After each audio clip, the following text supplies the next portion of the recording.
Uh, all right, so here we come to the newsworthy part of the program. I'll make it as short as I can so I do not delay Tina from her scheduled start. I know she has a lot of great information to share, and hopefully you will have some questions for her at the end. So this is part of the agenda where I try to give just a very brief update of anything new, what's happening in the society, and then also within the Phoenix section. So let's put that on slide mode. Here we go. First of all, of course, ASQ, we have several events coming up yet this year. In fact, this coming weekend, Sunday, we have the start of the World Conference on Quality and Improvement after a 2-year hiatus. We're finally back, mainly face-to-face, but there is some virtual component, hence the hybrid nature of it. It's, excuse me, being held in Anaheim, California. May 15th is a day set aside. That's Sunday, I believe. So all of the member leaders from the sections and divisions who make it to Anaheim, they have a day onto themselves just to connect and share. And I'm sure there'll be an agenda prepared of certain topics. And then the conference actually then begins Sunday night, leading with the exhibits are open. And then moving through, I think at least noon on Wednesday, the 18th. Then later in the year in October, we have the Quality 4.0 Summit, and that will also be a hybrid event in San Antonio. And then in December, I think it's the 3rd annual Women in Quality Symposium. That will be a virtual event, and it's scheduled for December 7th. So hopefully if you're having any interest in any of those, you could go to the ASQ.org website and click under events, and you can find more information about the themes and program and such not.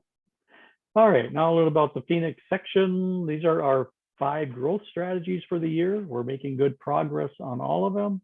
I mentioned the 2 with regards to program meeting and trying to recruit new members. You should soon receive a postcard from the section.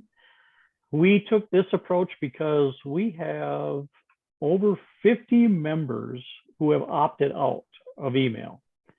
So that means they haven't been receiving any of our sundials for however long they've opted out. They're not receiving any communications and reminders. We changed websites. Are they even aware of that? And are they aware that we have a presence on a lot of multimedia or social media sites? So we thought it'd be great just to send a postcard to everybody, just thanking them for their participation and membership in the section. And as a little reminder, oh yeah, I am a member of this Phoenix section. How do I get engaged again? So thought that would help with the member recruitment effort, or member retention effort at least. We also plan to do at least one unmeeting, so we have no agenda. We'll just show up, and whoever else shows up, they can join in some casual conversation. The idea is to have these in the outstate areas where we have a certain density of Phoenix section members. For example, Flagstaff, Sedona, there was actually talk of, they had so many members in there, they were talking about making that a subsection at one point. To my knowledge, it's never come to fruition, but we want to reconnect with all those people. And we have pockets elsewhere in the state as well. And then we would like to hold, once we do start face-to-face meetings again, our plan is to hold at least 1 or 2 every year on the ASU Tempe campus. Oh, funny spell check. Well, I suppose ASQ is an organization, but it's supposed to say ASU Tempe campus. So, of course, everybody else is invited to attend as well. And we, again, plan to offer a virtual option as well. So we track our program for performance. It's one of the major deliverables, benefits of section membership. Excuse me, darn. So we track our member satisfaction. We're tracking pretty well, 91%. Every year it seems to ratchet up a little bit, and so we're making good progress in that area. I did have a couple polls prepared. I did a couple of them early. I have 5 minutes yet. before I introduce Tina, I want to go back to polls. And let's see, go down to, and that one's not coming up. Oh, that was a welcome poll. All right, I'm going to launch this poll. So in the 5 minutes before I introduce Tina, I do have a poll, like your participation. Now, not only are we looking to bring back face-to-face program meetings, but our education chair is working behind the scenes to find out, topics that our members would be interested in. And if we can offer one or two this year and then focus on more next year.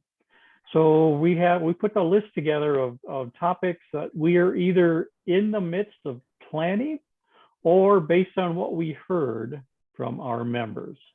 So we did offer a root cause analysis workshop last year. It was a pilot, so it was limited to 20 people, and we sold out. It was like $50. We sold out in less than 1 day. So I know there's still demand out there for return to the basics topic like root cause, failure mode and effects analysis, SPC. A new topic that is based on some work done by the Minnesota section. They have a whole subsection called biomedical.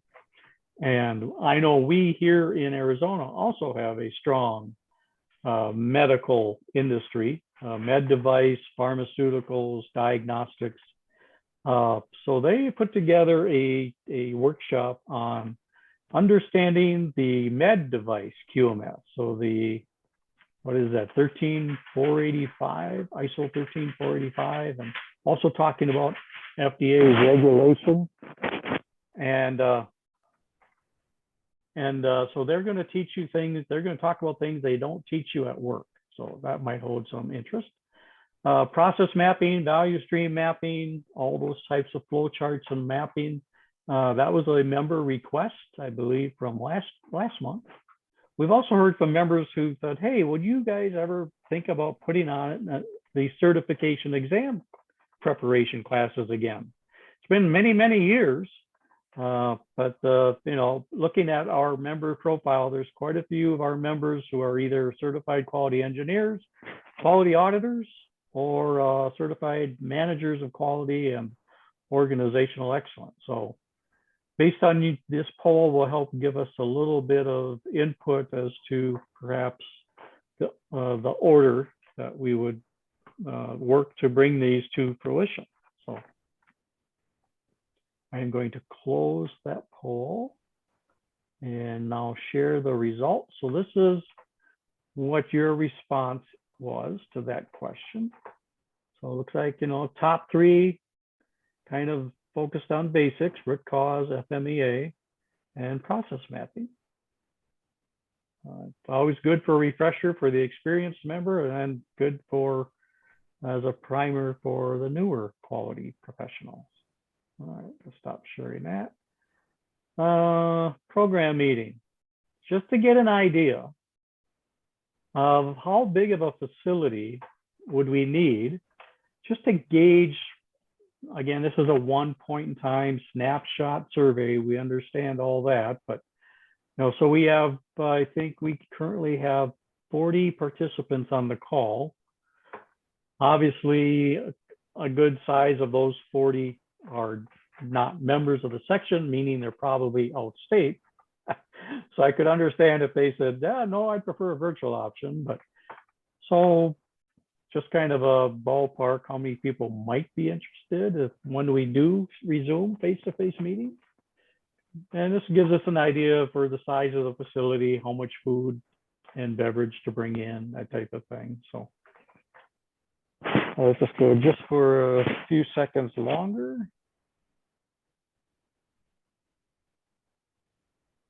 All right, let's see any new activity. So I'm going to end it here. Again, it's just a snippet in time. We'll probably repeat this a couple more program meetings just to get somewhat of a more representative sample. So here's the snapshot And I assume many of these no's, again, are from outstate people. And then the final poll for this evening, actually 4 questions, goodness. I'm going to launch this. So we are thinking next year of offering a section quality conference, maybe a one-day event. One day meaning, we would have time for a keynote and maybe 4 one-hour presentations separated by a lunch. So we're asking how many people might be interested in that, whether it was face-to-face or should we offer a virtual option or hybrid, meaning a combination of both. Would you prefer a 1 day or 2 day? Obviously 2 days means more talks, more papers. Then even if it was 1 day, we could have multiple tracks depending upon how many papers or calls for papers we receive. Third one would be just an idea of cost, especially if it's virtual, it's going to be low cost, not a whole lot to pay for. But if we did have a face-to-face or a hybrid, we can get the room free if we spend so much on food. So that's where this price range comes in from. I did just a very quick assessment of like hotels for a conference room. We could get the room free if we spend somewhere in this kind of amount. So, and then finally, the idea is when we met at the region level, the mountain region, a number of fellow sections said they would be interested in kind of joining up, and that would really behoove a virtual conference where we could have separate tracks by section. So Phoenix, Denver, Salt Lake City were definitely on board. And then other sections, we're going to take it back to their member leader teams to get input. So I'm just going to quickly close this. I apologize for the short term, share the results so you can see the feedback. And without further ado, I wish to introduce our speaker tonight, Tina Agustiady. She is the Six Sigma Master Black Belt and Continuous Improvement Leader and currently a Vice President of Lean Training at JP Morgan Chase. Tina has extensive previous continuous improvement leadership experiences. I'm not going to read all this. You can read this just as well as I. And her presentation, well, here's more about her bio. She's a very prolific author. She's won a couple ASQ medals of accomplishment. And the abstract for tonight's presentation is focused on lean leadership and change management. Change, of course, starts with a compelling reason and succeeds by taking on a sense of urgency. How do we create that? How do we foster that?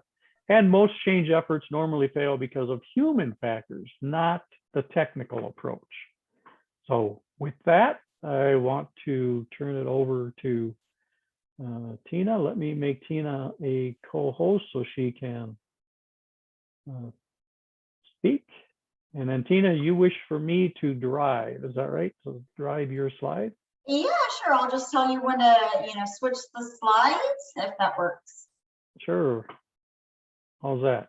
Yeah, perfect. So what I want to do today is talk about change management. It was funny, somebody direct messaged me today and said, what's change management?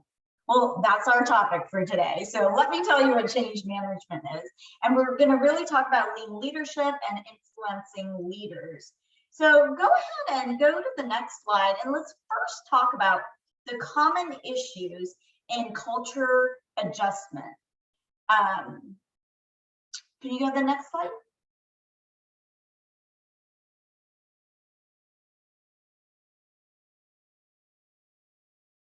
All right, here we go.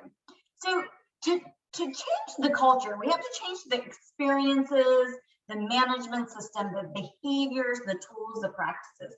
So there has to be a change for us to get better. It's kind of like when you're little and everything is evolving, right? Everything is changing, but it's changing for the better. You're growing as a person. It's the same thing that happens in the business when you grow. You continue to change, and I will tell you that that change never stops.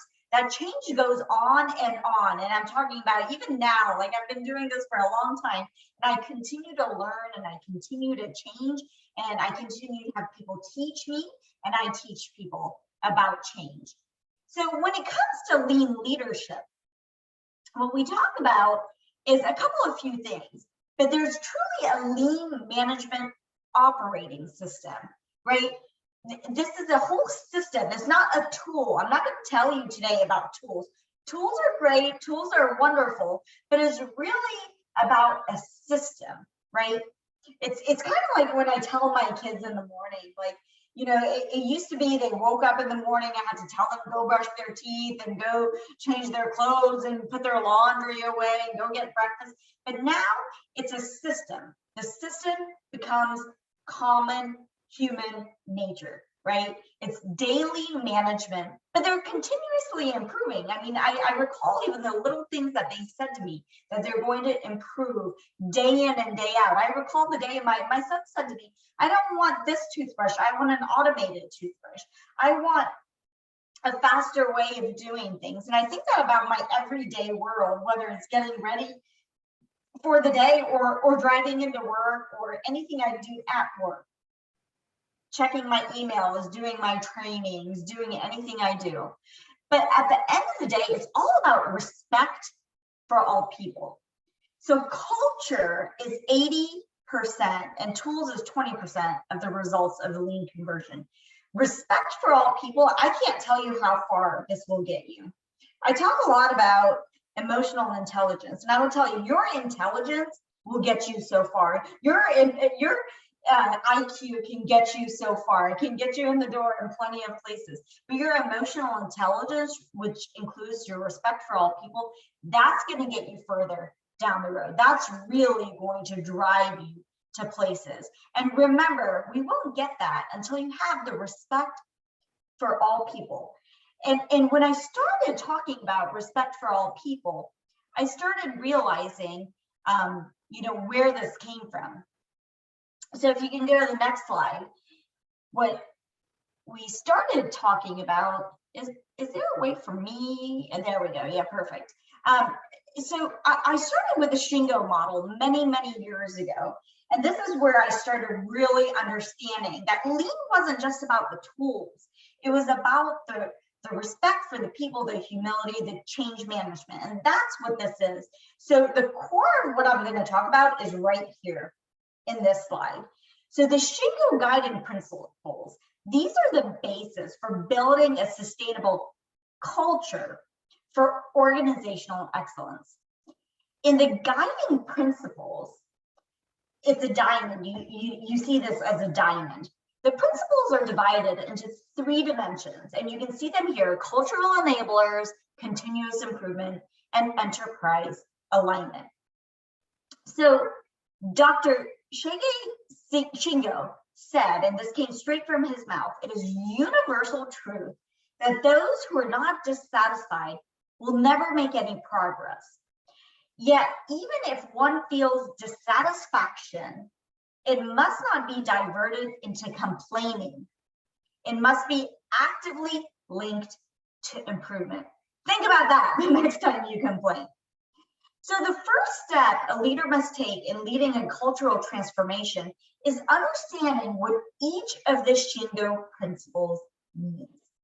It's impossible for a leader to lead the development of a principle-based culture until he or she has gone through the deep personal reflection required to begin a cultural transformation. It's not a trivial task. Fully embracing these principles will require a fundamental rethinking of the rules of engagement. So in a culture of continuous improvement, the focus must not be only on the quality or those tools or the cost.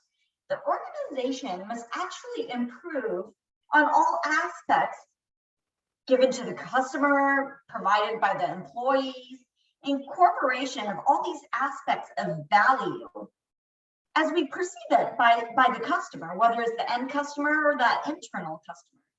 That can be innovation, that can be quality, that can be cost, flexibility, quick delivery. Look what Amazon's doing. It's a comprehensive view of the environment, the health, the safety of everything we do. So to achieve enterprise alignment, which is at the very top, an organization must effectively align every value stream. So let's move on, and let me tell you one more thing about the Shingo principles. So the guiding principles, there's 10 main Shingo principles. These are the basis of building a lasting culture and achieving organizational excellence. So we divide it into a few key dimensions, you know, the cultural enablers, the continuous improvement, the enterprise alignment, systems. What is a system? A system is a collection of tools. And that's for an intended outcome. The tools, and I told you that the tools are about 20%. The tools are a single device or point solution that accomplishes a specific task. And think about that when you do these, especially while you're doing your schooling, a specific task, those are the tools. But then once the system is in place, you put the tools into place because the systems drive into the tools, and then you get results. But the results won't come until all of these have come together. So we're going to have measurable outcomes, and the results will be measurable. Either successful or non-successful. I've had plenty of non-successful ones. But those result in the implementation of the systems and the tools. With culture, all behaviors within an organization will benefit from them. And those are the guiding principles. The tools and systems alone do not operate a business. Who does? Who do you think does? It's the people. It's the people. Each person within an organization has a set of values and beliefs, and we influence those in the way we behave. It's just the way it happens. Ultimately, the aggregate of people's behaviors make up organizational culture, and culture greatly influences the organizational results.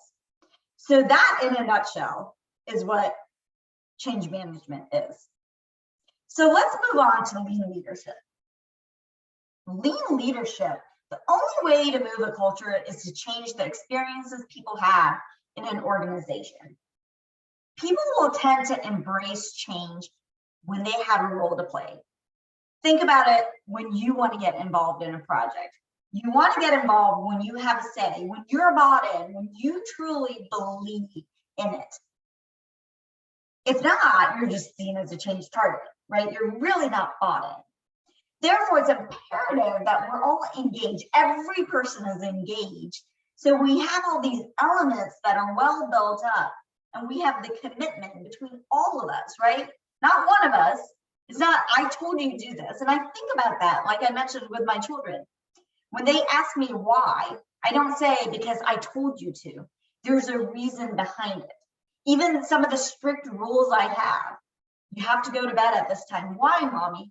Because there's proven results that if you get X amount of sleep per night, it's going to give you more oxygen, it's going to make you a better learner, etc. There's reasons behind all of it. When I explain these reasons, there's more commitment. There is no more because I said so. So there's 3 keys: strategic management, daily management, and talent management. So if we go on, we'll talk about why do projects fail?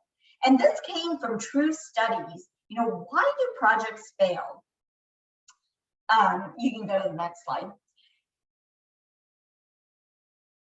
So projects fail for certain things.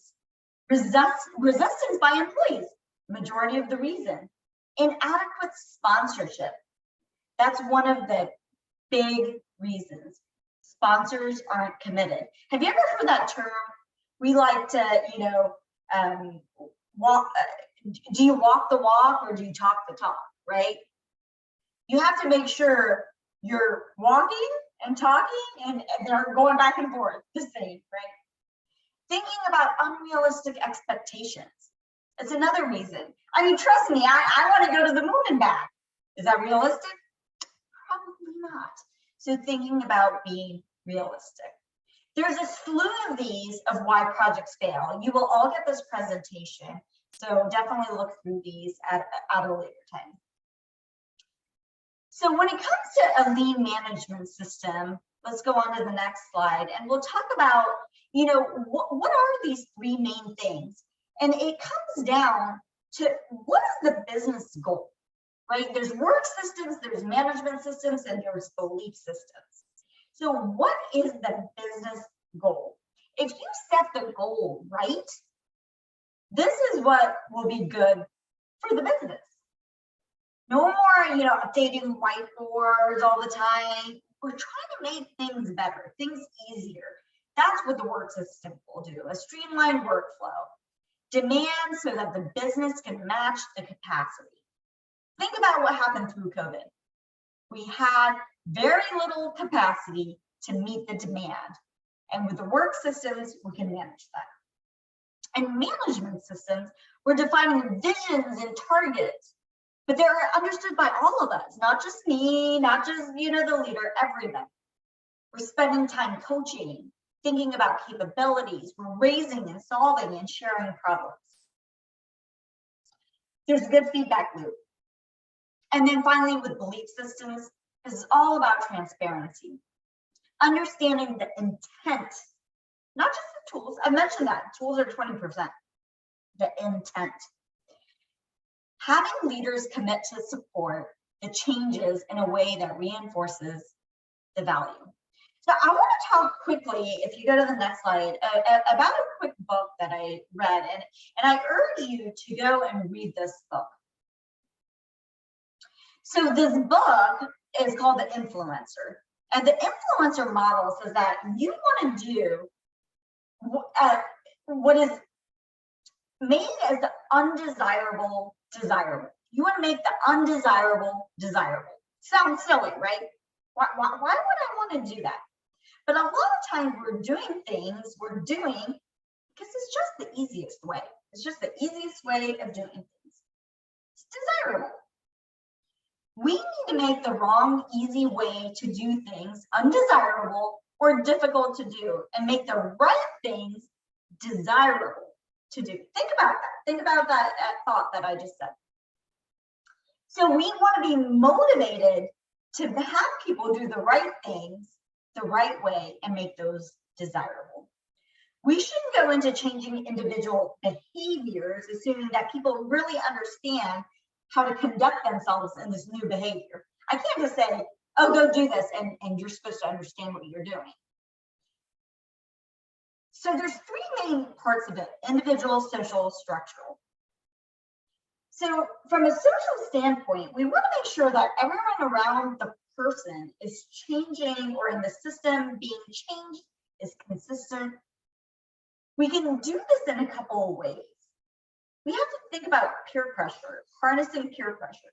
We want to build in ways for people to see and observe other people when they are conducting themselves in this new behavior. And when they're not conducting themselves in this new behavior, because it's going to happen both ways, right? People will tend to follow them as they see the strength in the numbers. The strength in the numbers is really going to power our way through this. So from a structural standpoint, we want to build an organization so this new behavior is facilitated. We want organizational structural features that support and facilitate this new behavior. We want to design rewards. You know, you always want to be rewarded. You want to feel good about the good things that you do. You want to demand accountability for the behaviors, and we want to make sure that this environment actually supports these new behaviors. So how do we do this? Let me tell you this in the next slide.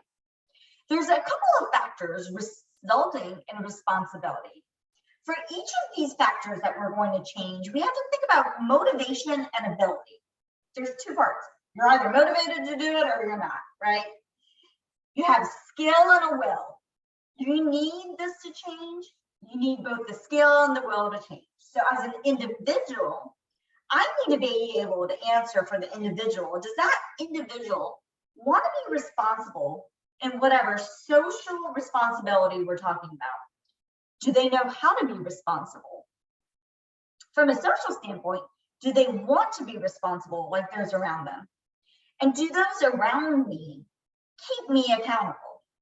So there's ways for me to understand what other people are saying. And finally, from a structural standpoint, am I systemically rewarded for being responsible? Are there systems that ensure my ongoing accountability? And I tease about this. It reminds me if I ever travel, and I travel a decent amount, I go to a hotel, right?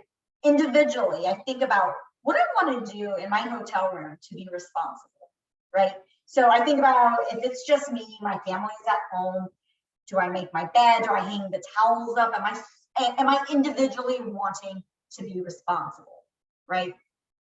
But socially, am I doing it and keeping other people accountable as well? Am I able to tell you right now, actually, even when I go to a hotel room, I make my bed, I hang my towels up, I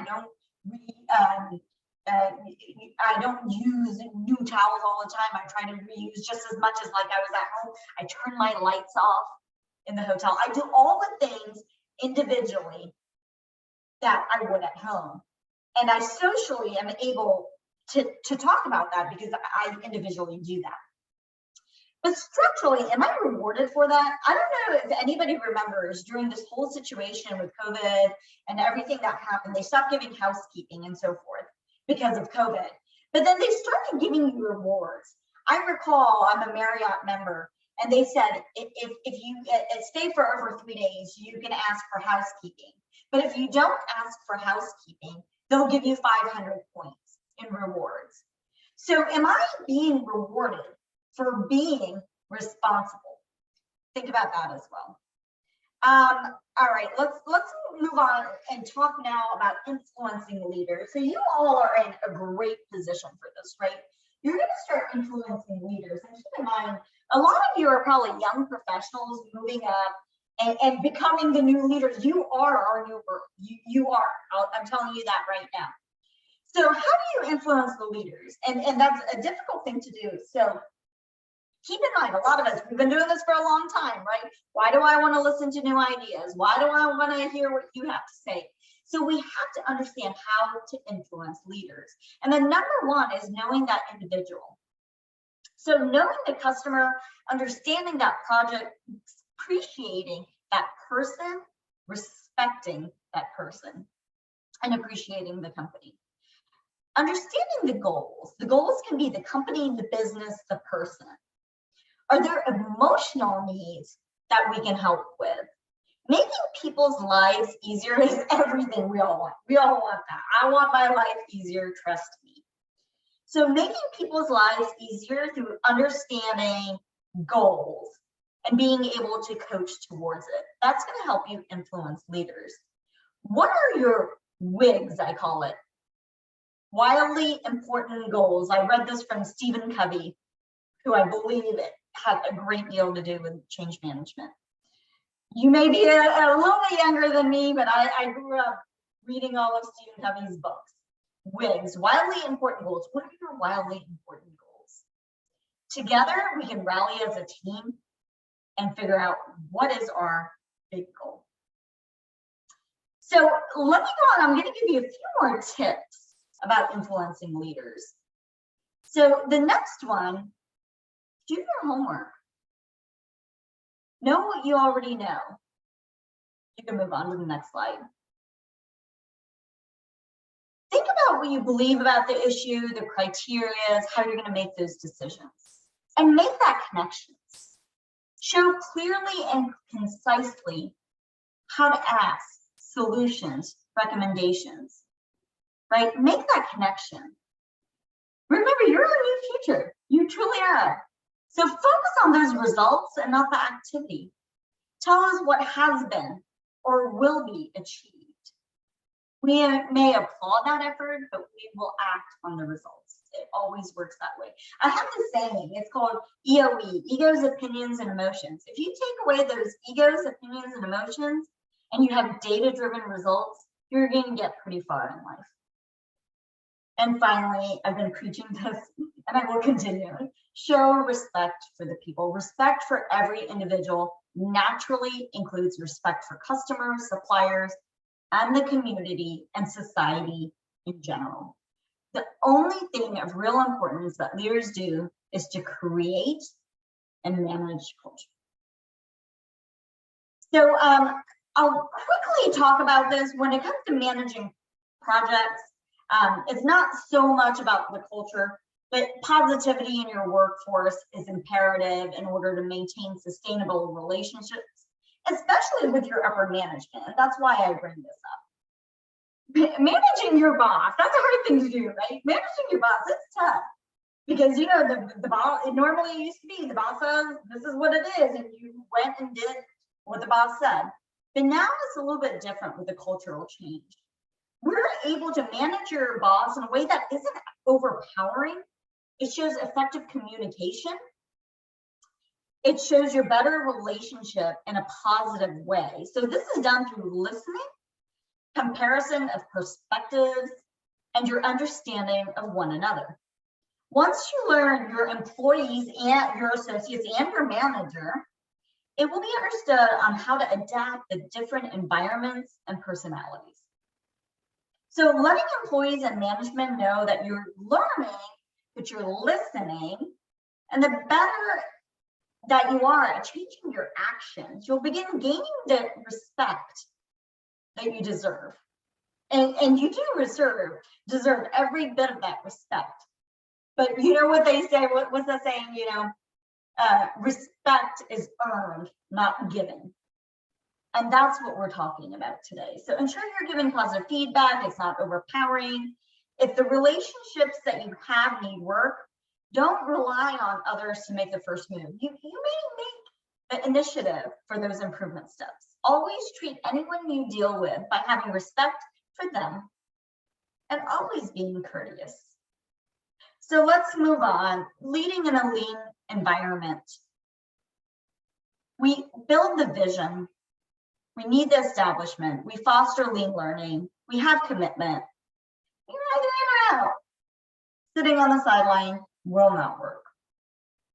And what are the non-negotiables? There's the decisions to pursue lean, any of these things. I'm not pushing lean on you. I'll tell you that right now. When I leave here, lean is a choice.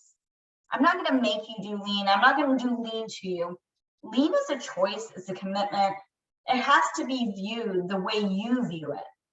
So if I truly have my full buy-in, I'm going to be able to convince other people more that this works. But again, lean is a choice. So lead in a lean environment, build that vision, capture that establishment. Foster the lean learning. One of the things I do daily is I have somebody teach me something new that I haven't learned, and I do the same thing. I give somebody a lean learning per day. Kind of one of my mottos. So what's different? We'll go on to the next slide. You know, what is different? What's different from anything that you've been learning about to what I'm teaching you today? How we lead and manage. Leaders own process improvement. They coach and they mentor their teams. We design our work to enable simple visual management. Everything I learned about lean, I learned in first grade. It's true. And I've gone to my children's school and taught them that from one of my mentors, Robert Martichenko, who wrote the book on everything I learned about lean. I learned in first grade. It's visual, it's simple. If a first grader can get it, so can we. How do we improve? Standard work. I will tell you, when it comes to any parts of quality and lean, standard work is one of the main things that will move you forward. Problems will fix as they occur, and they will stay fixed. Standard work is our basis for a lot of the things that we do. And how do we sustain? What's the strategy of the business, right? How can we do robust performance and execute our processes? So my final tips are on the next slide when I talk about, leading in a lean environment. Over communicate is transparency, right? The deployment of a formal lean enterprise transformation represent a major organizational change. You wonder how these huge companies make it. How do they make it? It's through these organizational change management techniques. So long-standing operational elements that are deeply ingrained can be radically altered or eliminated. Unwavering leadership commitment may be the most critical component of success in managing a lean environment. Active and visible executive sponsorship. I mentioned to some of you when we were in the breakout room that, we had some different things happen in our environment. The second executive sponsorship actually contacted me, and I'm going, who am I? I'm not a big deal. Like, I'm just a normal contributor. Contacted me to say how important the things I do are.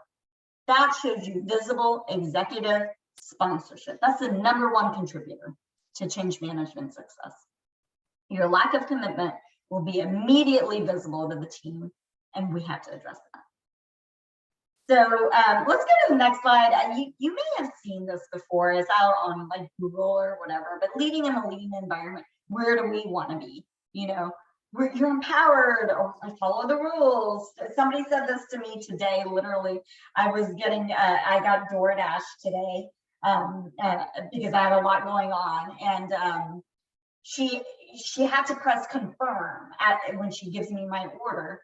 And obviously she gave me my order, I had paid everything, but she said, I have to press the confirm button. And she said, I'm a rule follower, right? And I totally said, I get it, right? I follow the rules, but she was going down that bureaucratic manager. And so I started asking her questions. I said, well, tell me what's wrong. And she said, well, the app is down, the server is down. And it was giving her, it said she had to call and wait on hold. The whole time she was 1,021 in queue. And I said, you're going to spend hours on the phone. And she said, but I'm a rule follower. And I talked about it with her. I was talking about the purpose and the direction and the guidance. And I said, well, what can we do to make your process easier? And we can talk about that situation a little bit differently. But she kind of understood, and she said, you're right. And she was going to sit in my driveway all night long waiting to say, hey, listen, I really did confirm her order. I promise I'm here. And so we talked about certain things. I said, let's take a photo of my ID. Let's take a photo of my food. But I said, take a photo of me with my food, right? So, but I really understood what she said when she said, I'm just following the rules. But what we are trying to do as lean leaders is, what's our purpose? What's our direction? How can I guide and coach you, right? And maybe that was the right thing for somebody to have done in her organization. So I'm going to move on to the next slide and talk to you just a little bit about the STAR model. And I promise you, in the future, you're going to learn this 5-star model. You will learn it at some point in time. So can we move to the 5-star model, please? Yeah.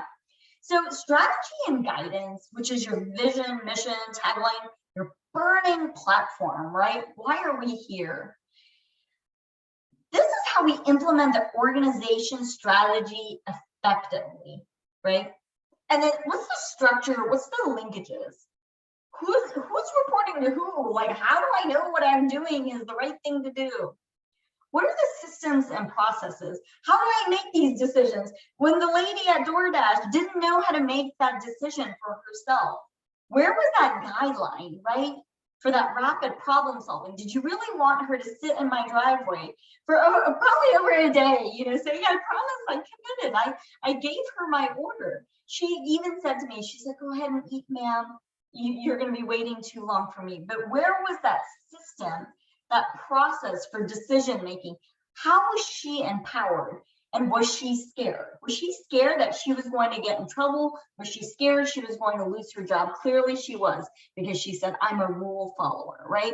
So what can we do to empower people that they're not fearful of their jobs?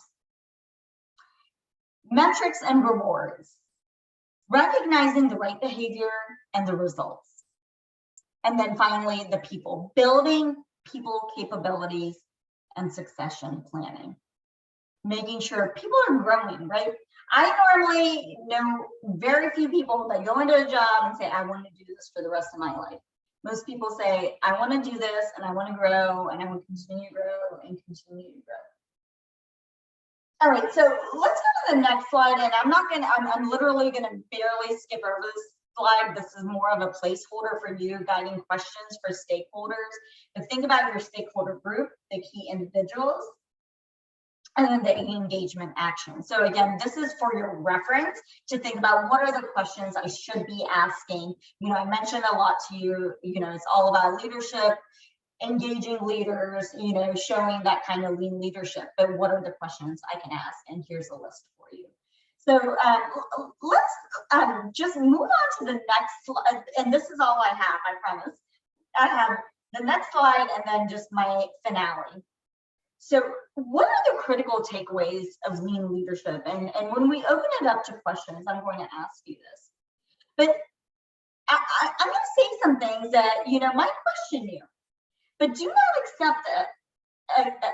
Do not accept the unacceptable, right? Results, processes, and behaviors that are not desirable will never be accepted. This is just a question of morale, right? Do the right thing. Is what I can say to you. Do the right thing. Hold yourself to a higher standard. Be a role model of behaviors and accountability. Accountability is key, but making sure you're a good role model. They always say the big brother or the big sister, they're the role model.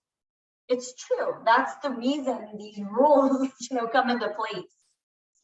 Hold others accountable. If you see somebody doing the wrong thing, peers, subordinates, superiors, even if it's a superior, do the right thing. I was in a boot training camp. It was several years ago, and they asked me to do a training.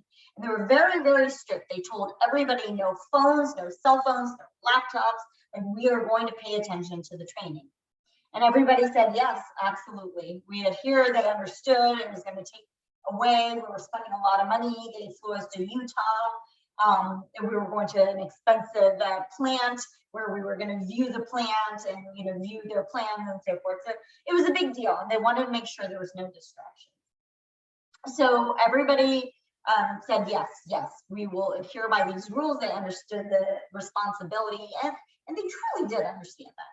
So I'm sitting there training, and the executive vice president who made all of this happen, I watch him and I'm training, and he's sitting in the front row, and he's sitting there just like this, and I'm training, and he's very into his phone, and I'm starting to get a little bit annoyed. I thought we just preached this, right? So I said, Tina, do I just stop and say nothing, or do I hold him accountable? And it took a lot of guts, I'll promise you that. And I looked at him and said, Aaliyah, I'm sorry, but is that an emergency? Because if you want to step out of the room, feel free to, but we really need your due diligence and your, you to be present in the moment. And he kind of gave me this weird look, and he said, yes, Tina, and he put everything away. At the break, he came up to me and he said, can I talk to you? And I thought, oh dear, I'm leaving Utah. I am never coming back. And here's my badge. Here's my credit cards. I'll see you later. And he said to me, what you did was extremely bold. And I was like, oh my gosh, what's happening now? And he said, you held everybody accountable, including your superior. And I said, okay, yeah. But it was true, because I can't sit there and hold this person accountable and that person accountable and not my superiors. I didn't do it in a rude way. I promise you that. So the accountability was in a very respectful way. Go to the workplace, we call this the Gemba. Redirect, recognize, motivate on the spot. Continuous improvement, everyone, everywhere, every day. It's a must for survival. Your role is different because you know what? I'm telling you, you are now makers of leaders. So let me just finalize the key points on the next slide. So in summary, I talked to you about work systems, management systems, belief systems. Look those up a little bit. I think you'll find a lot to take away with that. The influencer model, individually, socially, and then finally, are you getting rewarded for it as well? The Shingo model, the Shingo Institute, culturally, they will teach you all about behaviors, how the systems drive you to the tools then work together with the systems which drive you to the results, which is all about the culture. And the picture I have at the top there, that was us doing a team building exercise. We were doing standard work on how to tie a shoelace. So the moral behind that, have fun. Let's all have fun with this. I tell you, I wake up every day excited about what I do. I have so much fun with what I do day in and day out. So feel free to contact me with any questions, any comments, anything at all. And that's what I have today, and we'll open it up to Q&A.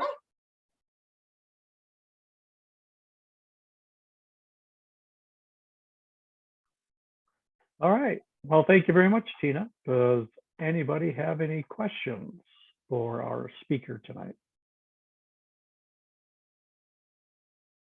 You can either unmute yourself, or if you're having difficulty, type something in the chat box.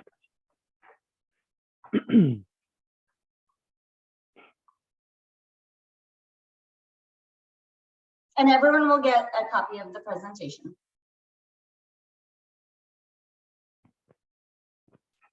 Yes, I have presentations already up on our website. So you go to my.asq.org and our section sites, then to the Files tab, and download this presentation. Also, we are recording the presentation.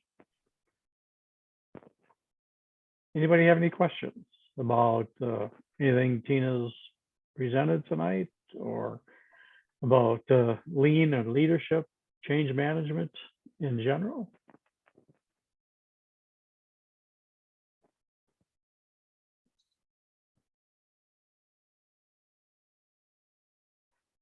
So I noticed when you were speaking, Tina, about the lean management system being a combination of work systems, management, and belief systems. I was employed at 3M company before moving to Phoenix, and we were implementing lean. We had done Six Sigma first, and then we brought lean into it as well, thinking that Six Sigma was where we tackled complex problems using specialists, i.e. belts. But that only engaged 1% to 2% of our workforce. So that's why we brought lean into the system, because our goal was that everyone become a problem solver. Everybody can improve the system they're currently working in and can participate in the improvement effort. And having 99% of the people engaged in lean efforts, while the other 1% worked on the big hairy problems, was a great way to drive organizational performance and excellence in the company. So I agree. The lean management system, a lot of people tend to skip that part. They go right to the tools.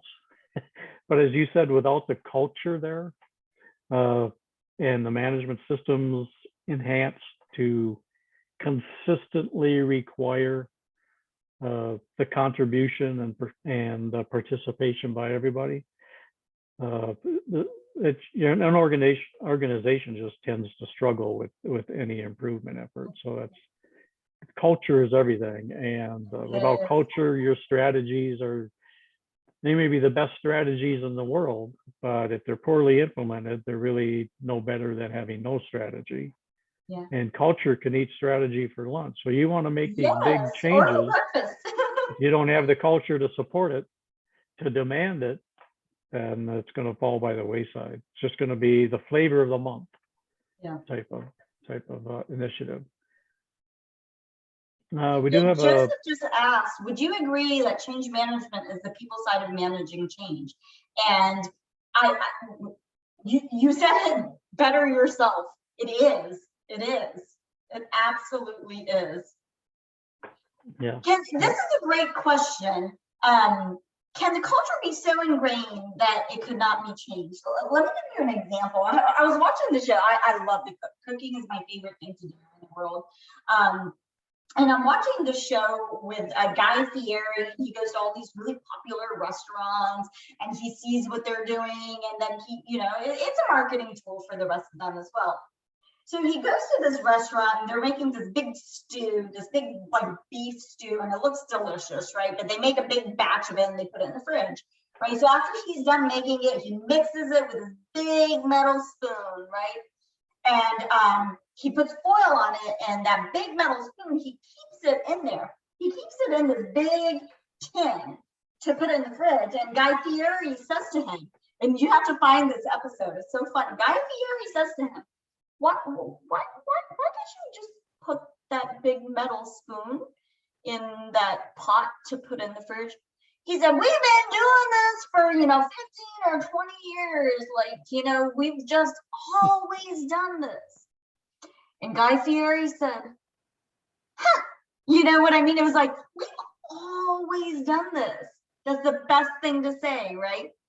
And it happens all the time. I've always been doing this way. I was taught to do it this way, right? How can we disingrain that and challenge it, but challenge it respectfully, right? Say, well, what's the reason? And, is it a good idea? Does it help the taste? Does it help, So making sure we do it right.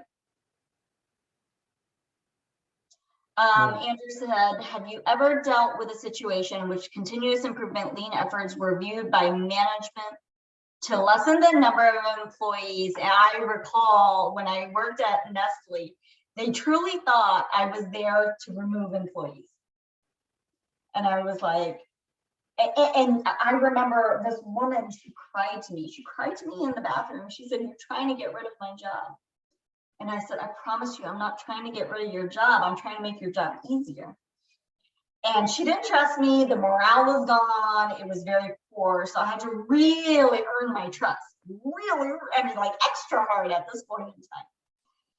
So we started talking about her and her job duties and things that were difficult, involving her, asking her questions. I remember when I was leaving, they actually promoted me for this because it went very well. I moved to Ohio from South Carolina, and she walked up to me that last day and she is like, you made my job easier. So yes, the same lady that cried to me saying, you're trying to get rid of me, came to me that last day and said, you made my job easier. Yeah, It took a while for that to happen.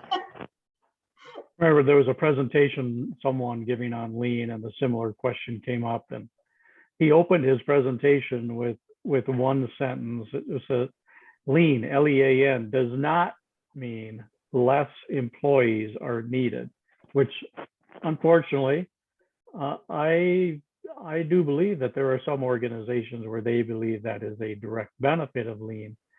However, then in my estimation, they're approaching lean and continuous improvement in the wrong vein.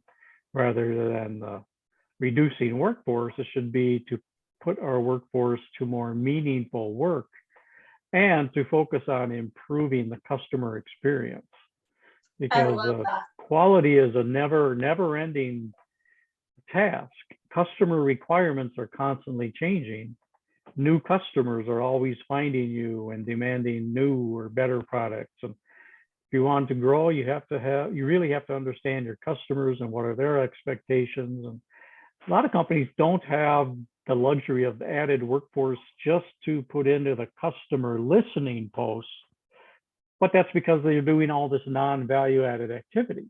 If you reduce waste or reduce non-value added activity, then those employees can be reprioritized to really truly focus on understanding the customer, who they are, where they are, and what do they need. So, You know, my favorite great thing point. that you just said is the customer, who they are. A lot of people jump right to what is it that the customer wants. I love that you said, who are they, right? Exactly right. Is a customer, because we all probably have different interpretations. Is the customer the next person in line in your process, an internal customer? Or by customer, do you mean the person who gives the money to your company? What about all the supply chain customers? I mean, who purchases your product? Is it the actual end user?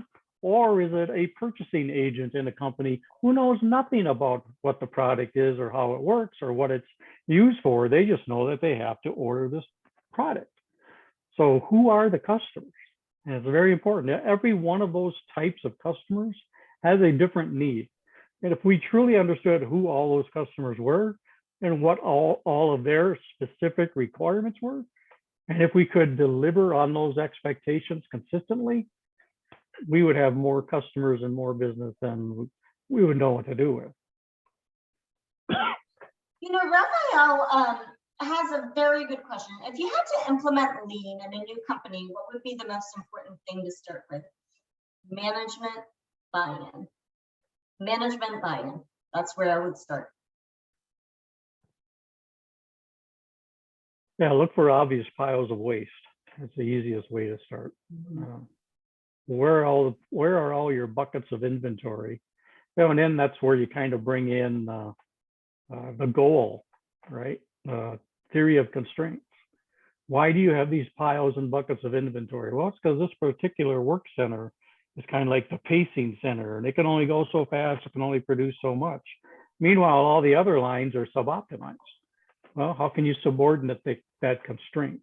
How can you reduce all that inventory? So the ultimate measure of success is throughput. The more good product you can send through to the customer, the more sales you have. The more sales you have, the more profits you'll have. Yeah. And then Tim says, what about when change management puts so much pressure on existing people to create change that current people leave? So there's a resistance curve, and you can actually Google it. Maybe I should have put it in the presentation. You're going to have resistors, you're going to have enablers, you're going to have influencers, you're going to have people that are like, yay, I love this, I want to move on, right? It's a little bit of what percentage are you at? And at the end of the day, I used to be that person that I focused so much on those resistors. And then my mentor told me, stop. What about those people that are almost over the hump? Or what about those real motivators? Get those motivators to get the other people over, to get over the hump. The resistors, eventually, they're going to see the numbers change. And that's just the way the model is going to work. No. It's said that the only people who like change are babies. We all have different tolerance levels of change. And per that diffusion curve you're talking about, diffusion of innovation or diffusion of acceptance. So you got the early adopters, fast followers, most everybody else. Then you got the people who are the laggards, and then that small chunk in the other tail who are these resistors. It's okay to be a resistor as long as you're just a skeptic, but if you're dealing with cynics, that's unhealthy in any organization. You want to get rid of the cynics, find something else for them to do or someplace else to go. But skeptics can be converted. Cynics, much more work and efforts required. I agree. And I like the way you said that. Oh, thank you. 35 years of experience, you pick up a few pearls of wisdom along the way. Good chat for a really long time. Anybody else have any comments before we close? All right. I just want to say thank you so much for having me. Thank you for, letting me present this topic that I'm very passionate about. Yeah, well, thank you very much for your presentation, and thank you everybody for your questions. Let's see, one more chat did come in. No, thank you. All right, so thank you very much, Tina, and again for everybody on the call. This program is being recorded per Tina's approval. So if you have people you'd like to recommend this to view and watch, pick up some tidbits, you can just be looking for this presentation on our My ASQ page under videos. What is the rule behind sharing the video? What is the rule? Yeah, so am I allowed to share it with like my managing director? Definitely. In fact, I can give you a link. You can either, well, the videos are actually posted on our YouTube channel. Oh, okay. But then what I do, since every member unit of ASQ is on myasq.org, I create a link from our page on ASQ back to the YouTube.